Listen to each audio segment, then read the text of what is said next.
I want you to look at this chain of command, if you will. There's the county council, and there's Chairman Gardner, and there's Administrator Chris Eldridge. And who is on the top of that? People sitting out here. And I feel like for too long that they have been ignored. And that they are out here taking a chance because some of them are employees of this county. And they have came here, please, please, folks, please.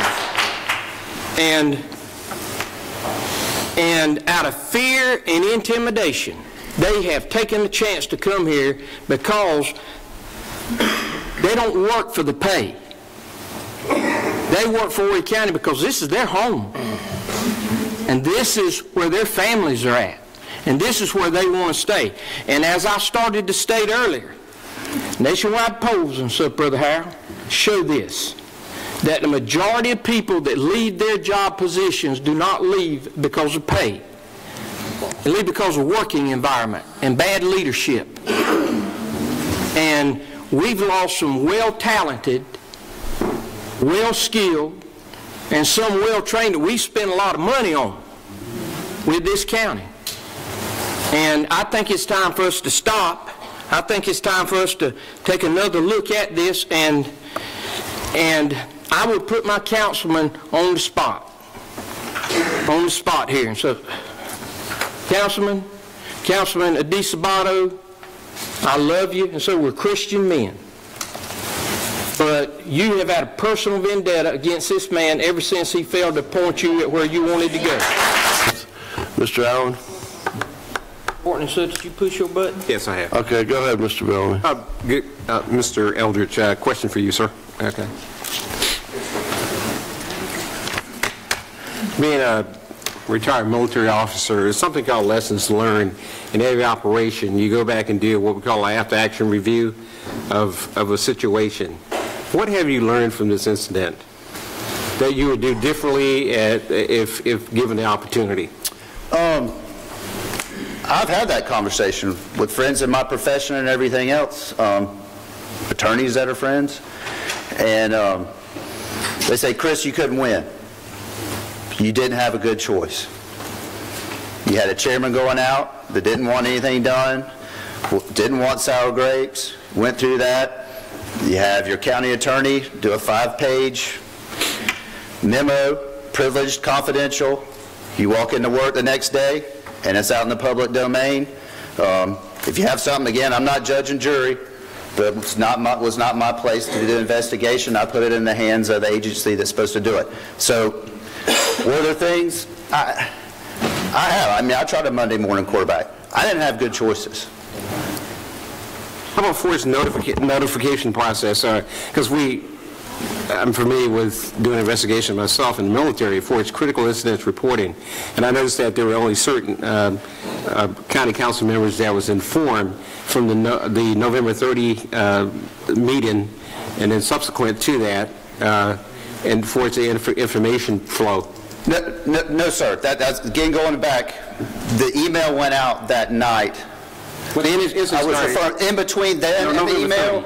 I think Mr. Loftus and Lazarus were the only one that knew, and Mr. Lazarus didn't know because he was out of town for a week. So no, council did not know while I was trying to get a copy of that recording. Correct. Okay. And then you sent the email on December the 19th, correct? I think that's correct. And then it was the day after that meeting. What do you think about perception on December 19th, December the 20th, swearing in? It was bad. Oh, I agree. So how would you have dealt with that differently? Because you had a report on the 19th.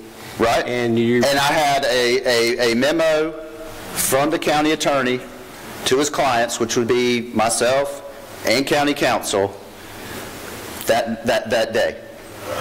And I said it to county council, and then somehow it ended up at Fitz News that morning. Yeah, the morning of December the 20th, what time were you notified it was intercepted by Fitz News? When I walked into work that morning. And then at what point did you contact SLED? 9:59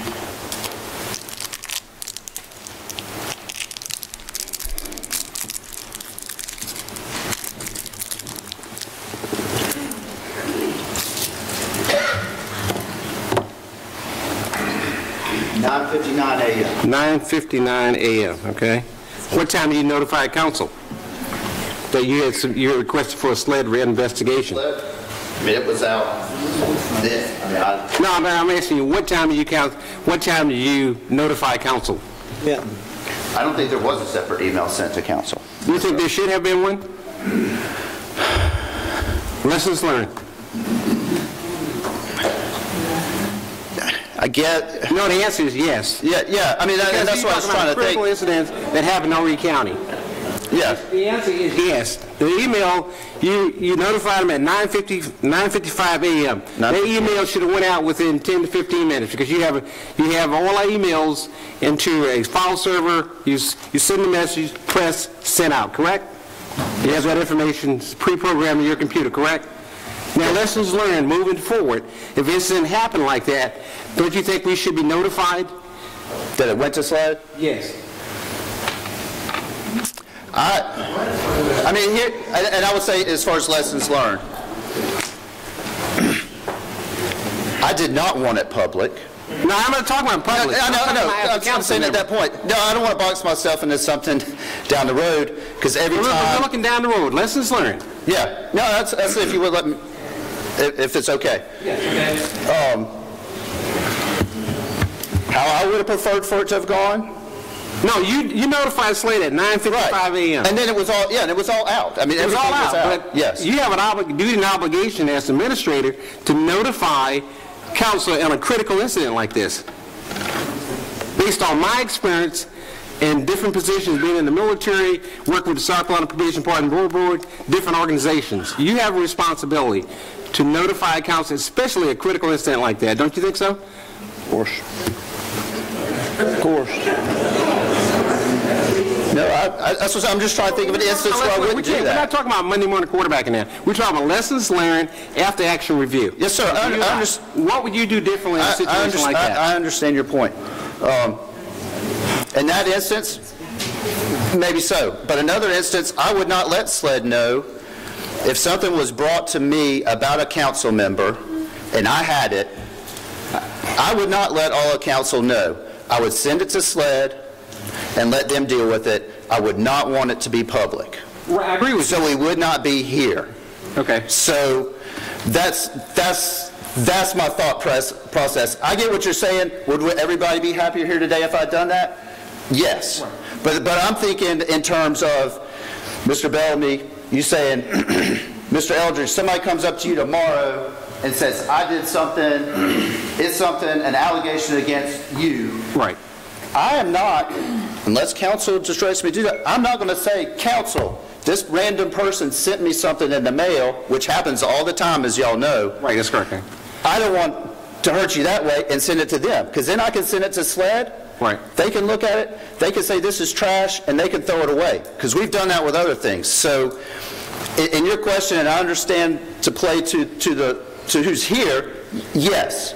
But there are instances where I would not do that, because y'all get the anonymous stuff too. Right. If I get something on Mr. Hardy, and it's like Mr. Hardy's committed some criminal sexual conduct with a child, right. Okay. I'm not emailing that to 12 council members. Okay. And we're not investigating that. But we have, Mr. Hardy, I'm not trying to, Mr. Hardy's an excellent man. But I'm saying, we get stuff like that. I mean, council knows we get stuff like that. And I am not, Mr. Hardy, I'm sorry. Okay, Mr. Eldridge. But that's the only thing, and I'm trying not to get boxed on saying something, and those are the things that happen. I read the report, the 41 pages, I listened to the tape and everything, and that, I know her. for your duty as administrator, you made a call. If I had information, you did, and you had a duty and obligation, you listened to the tape, and we all have listened to tape, and we have different interpretations. My interpretation, there was no wrongdoing on the part, and I concur with the findings of SLED. For your part, you did what you had the information, you did your due diligence, and you filed a report. That's what you're as administrator, doing your duties and responsibility. I have no problem with that. But I do take issue with force reporting of information, because I don't, as a council member, I don't want to know, as you said, that you're investigating a situation. I don't need to know all the details. But at the moment you called and slid, I need to know that. Okay? I need to know that. I don't know, as you said, if you receive anonymous emails, I don't need to know all that. I want to know that as a member of the council. But at that moment, when you submit that report to SLED, I need to know that. Yes, and sir, I didn't submit a report. No, I'm talking about it was a two-word email.